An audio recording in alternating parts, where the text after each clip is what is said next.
Hey YouTube, this is CoreyAllenX, and it's been a couple of days since I posted anything, but that's because I've been a little bit under the weather. As you can probably hear, I sound a little bit congested. But I figured because I've had gotten so many wonderful emails from people, and people have been subscribing, I just thought I need to get up out of the bed and get back and make those videos. So today I want to talk about something that Today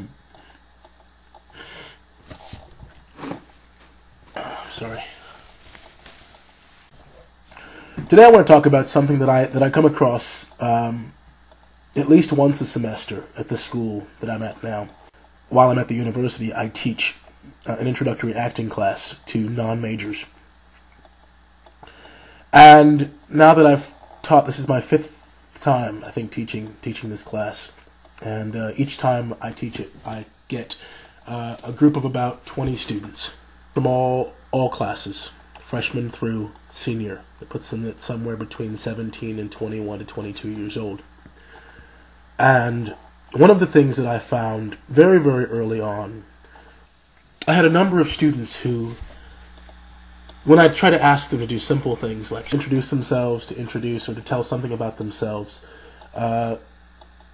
this is something that a lot of these students have a very hard time doing.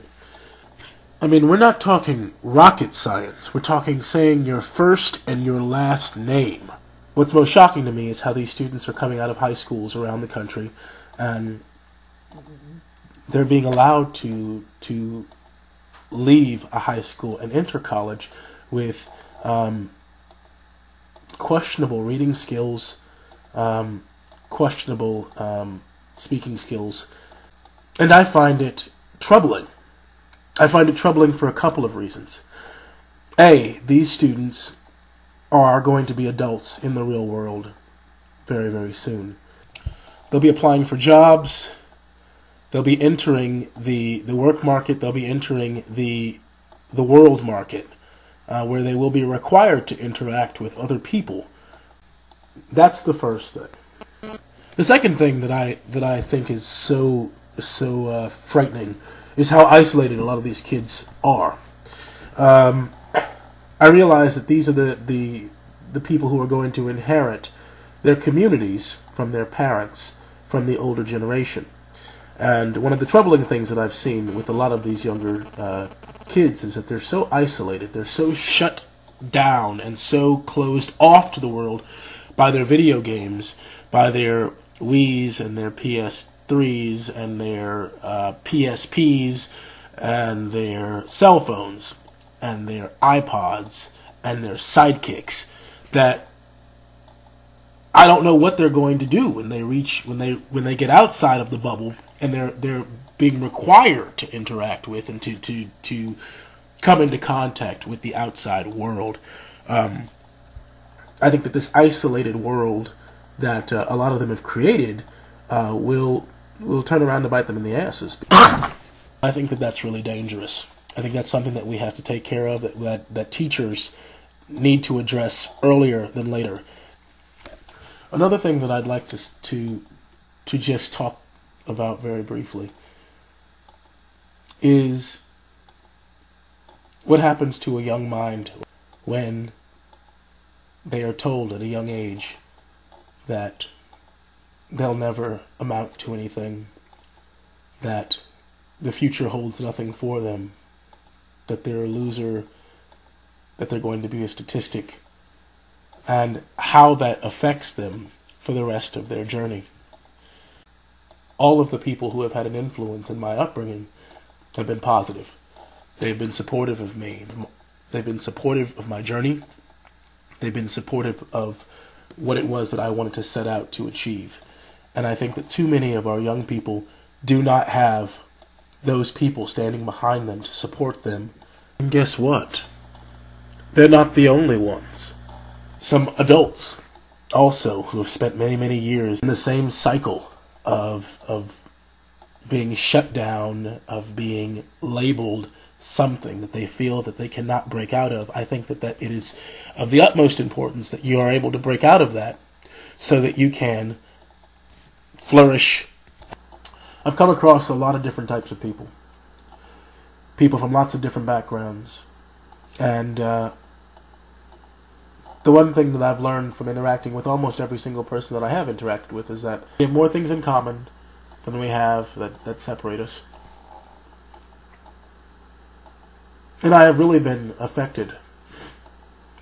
And I've been really touched by hearing some of the things that my students have told me over these couple of years. Some of the experiences that they've had, and some of the words that they've allowed to shut them down, to weigh them down, and to prevent them from becoming the young adults that will become the adults that will become the contributing members of their communities. And I thought what I would do was I would reach out to the YouTube community and I would say, if you have been weighed down or shut down by any label, by any box, it's a new year. And in this new year, you can make a new decision, take a new path for yourself. If you allowed yourself to be shut down by words like use,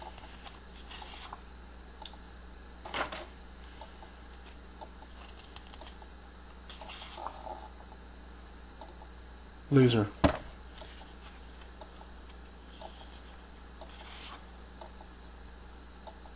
stupid, spick, dyke, faggot, kike, poor, ugly,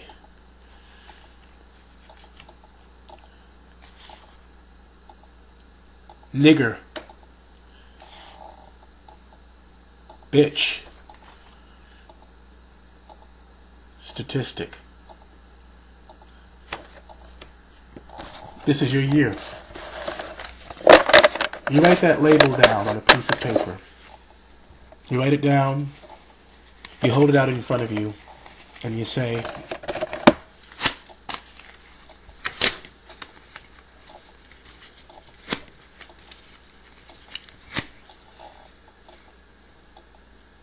I let you go. I'm done with you. You move on with your life. I think the most insidious of those words, of the words that one can hear, especially a young person, is this word here. Can't. Can't lives on Won't Street. You can do anything that you put your mind to. Anything whatsoever. And anyone who tells you different is a liar, and you tell them that they are a liar. You take can't,